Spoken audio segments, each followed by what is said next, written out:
Welcome to the Elements of Fiction for Module 2. For this module, you're going to really focus on the actual elements that are involved in plot and other storytelling techniques. So first of all, many of you remember the basic plot line in which we start with the exposition. I'm just going to grab a pencil here. The exposition, the initial incident, rising action, the climax, and finally the outcome. Now added to that, often, but not always, we have the denouement.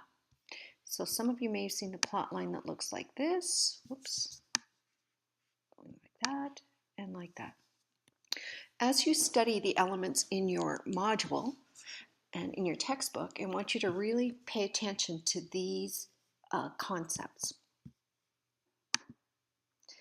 Now, it all starts with conflict. A story won't go around unless you have conflict, and the conflict involves two key elements, the protagonist and the antagonist. My pen going again here. And protagonist, antagonist. And it's easy to remember. Typically, we think of the protagonist as sort of the good guy, and the antagonist is sort of the bad guy, although that's a very simplistic way of looking at it. But pro is the person around whom the conflict revolves. So the protagonist in escape literature tends to be pretty straightforward. It's black and white. We root for the protagonist. But when we get into interpretive fiction, the conflict revolves around the protagonist, but the good guy is not necessarily all good or all bad. So it's simply the person around whom the conflict revolves. Now there's several types of conflict. We have person versus person. So that would be an example of like Muhammad Ali against Joe Frazier, a boxing type of match. Or story like you might see on the action hero movies that escape literature is all about, where you have person versus person. It's quite common type of conflict used, but it's not the only type. In this case, the person against the person, and they're going to struggle to overcome some obstacle or some block will get in the way. Now another type of conflict is the person versus the environment. Well, let's just go back one.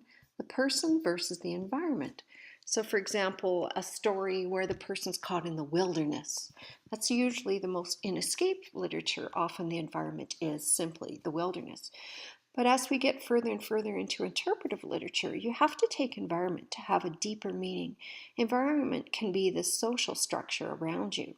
For example, the young teenager who struggles to get out of the depths of overwhelming poverty and crime in his or her neighborhood. The young man who is growing up in a culture that is totally opposed to his own values. So the culture, the society, the natural environment, we have to, again, think of a broader definition for environment than just the wilderness. Most significantly, and this is where the story really gets good, is when we have an internal conflict, the person versus him or herself.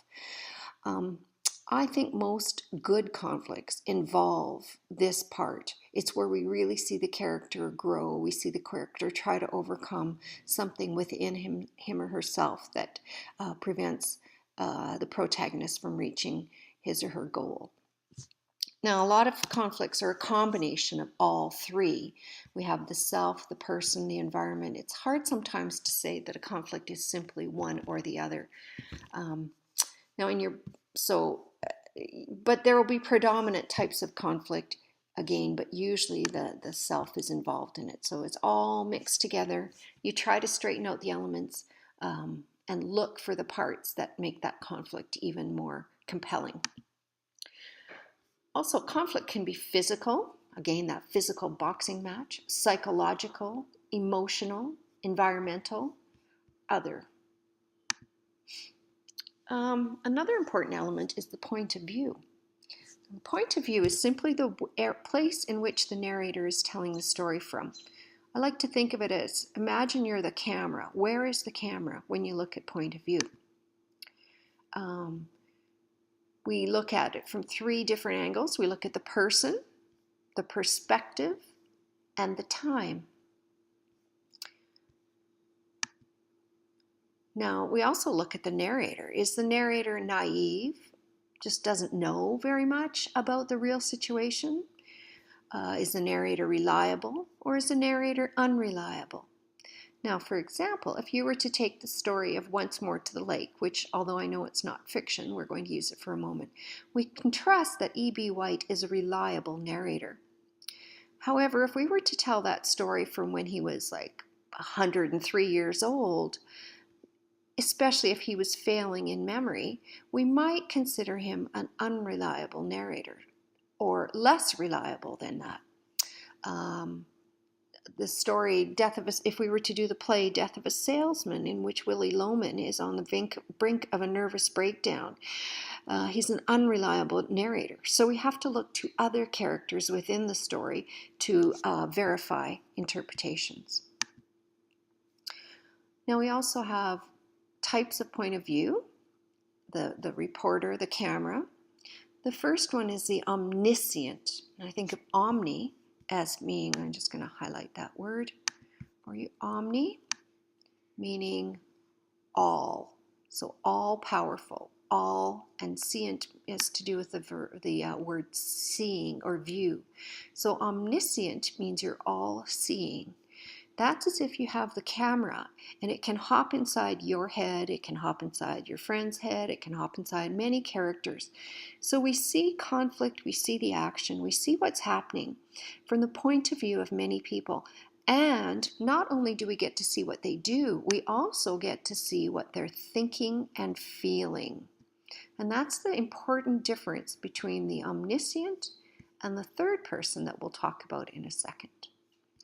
Now, novels have a little more time to get into omniscient. Most of the short stories that you read are limited omniscient.